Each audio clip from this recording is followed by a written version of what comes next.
Hoi hoi, it's louisity again, and for this reading vlog, we are going to read Days at the Morisaki Bookshop by Satoshi Yagisawa. Hoorah! So, this is one of my books for my November 2025 TBR, and it's quite thin, though I'm reading this in the last day, so I think this is going to be a carryover, but I'm glad I was able to start it in November. Still kind of on time, and I've been wanting to, read this one for quite some time. I like that it has a cat on the cover. I have a pet cat. His name is Salem, and I've been thinking about like owning books with like cats on the covers, like a Japanese translated work. So yeah, definitely gonna be eager reading this one. Hopefully, I'll be able to finish this quicker. Although I do know that sometimes when a book is thin, you kind of need to like spend a little bit more time to immerse yourself in the narrative. But anyway, either way, it has bookshops, so another like buzzword for me. So I'm definitely excited, and hopefully this is something that I'm going to be enjoying. So hopefully this is going to be something that I'm going to be rocking and raving about. So without further ado, let us begin.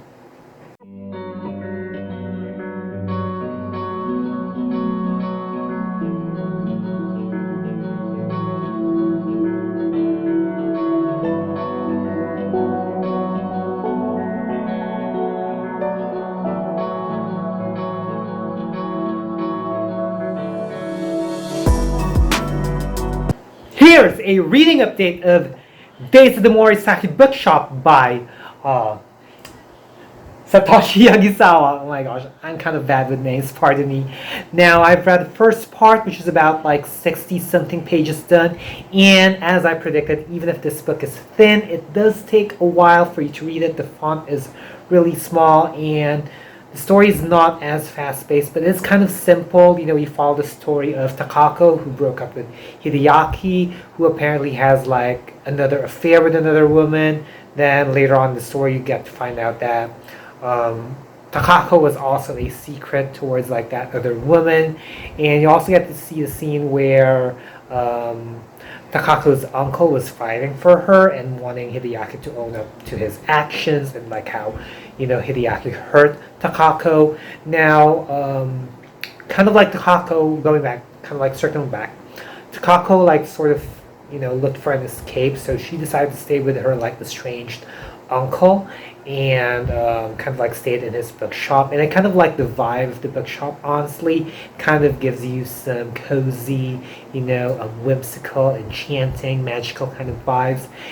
So far the book reminds me of like Water Moon, not exactly because it has the same story, but the vibes of it. Maybe it's because it's set in Japan, so that is why it does give me that vibe. And that's like Water Moon happens to be one of the books that I recently read. And yeah, and then things between them have been rough because of like how things that were happening in their family and all that stuff. But like Takako kind of like warmed up towards her uncle, and I like how it talks about like books, the treasures behind books, like how aside from like the popular ones like mangas and all that, the people, including Takako's uncle Satoru, wants them to appreciate other works. And it's like the area that they were living in is like an alley of like bookshops, which is like that's a dream come true for bibliophiles. Like we would like to like walk around like an aisle, or like some sort of like, for example, like how there are like areas where it's just filled with coffee shops, so turn it into like bookstores. That is a dream come true for like a bibliophile. Like that's gonna be amazing. I would love to experience that in life. Walk around like a street just with bookstores and all that stuff.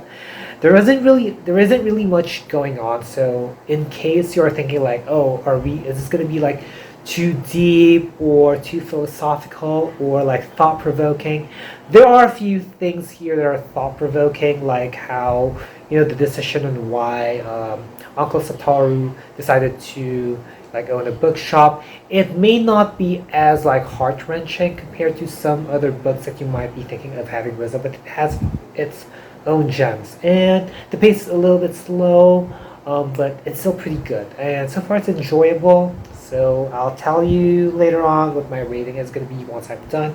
But yeah, hopefully I get to enjoy, reading this one further. So I'll catch you folks later. So I just finished reading Days of the Morisaki Bookshop by Satoshi Yagisawa, and I have to say that I was disappointed with the second half, because it was kind of lukewarm. I don't know if it's because of my current headspace, probably, but there was something about the second half that did not captivate me that much. It just so happens that Momoru, or basically, I'm kind of bad with names, okay? Sorry about that. Hold up. Let me take the name again.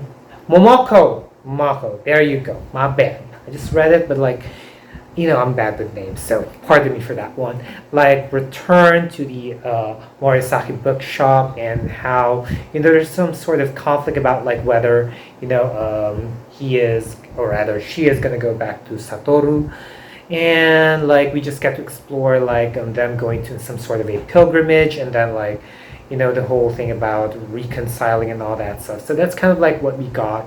So it was kind of the first half was pretty good, and the second half was dull. We didn't really get a lot out of it. We just got the vibes of the cozy bookshop.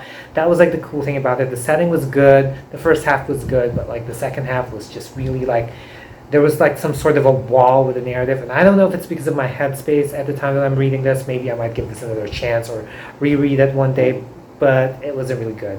I'm so eager continuing with the next book, with the more days at the Morisaki Bookshop, but I'd still say that this book just only gave me 3 out of 5 stars. Feel free to comment down below if you've read Days of the Morisaki Bookshop, or if this reading vlog motivated you to read this one, or if you've been thinking about reading this one as well. And if you've made it this far, leave a megaphone emoji. So I hope you folks liked this video. If you did, be sure to give it a thumbs up. Also, click that subscribe button and hit that little bell icon somewhere down there to keep yourselves posted about my videos. Also put down links and handles on my social media accounts, so feel free to check me out and follow me there and support me there as well. As always, thank you super much for watching. Always be thankful and unleash the reader in you. Bye, y'all.